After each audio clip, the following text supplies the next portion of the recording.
What have brokerages spoken about the election results and the reactions thereof? Darshan Johnson, he has assembled two or three key notes from key brokerages and gives us a synopsis. So Darshan, is there a common theme running across all these brokerages? Well, yes, Neeraj, there is. First of all, it's the fact that, at this point of time, there is an anti-Congress wave across the country. Secondly, most of them do believe that, BJP will go ahead at this point of time, and the prospects of them forming the next government are very high. And thirdly is the fact that all of them do indicate that these are the state elections, and these four states contribute to just 13% of the Lok Sabha seats, and basically they have been BJP stronghold. So clearly anything can happen in 2014. But individually what they are saying, CLSA has indicated the fact that, these four states, last time BJP got close to 30 seats among these four states, and out of a possible 72, this time they anticipate it could be as high as 53 to 57.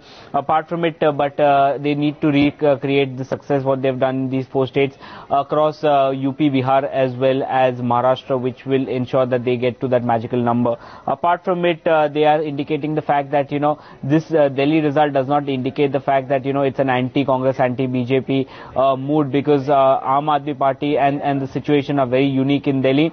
As far as their portfolio shift is concerned, they have added SBI to their model portfolio and removed Tata Motors. They have upped the weightage on the financials, and they have removed the they have cut the weightage on HCL Tech.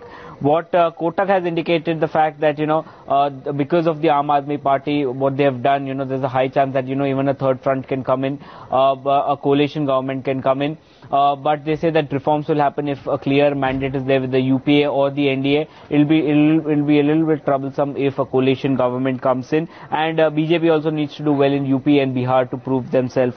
Credit Suisse has indicated the fact that, the beta rally may continue, but they would be cautious on the market. And finally, Bank of America has indicated the fact that they need to actually do well in other states.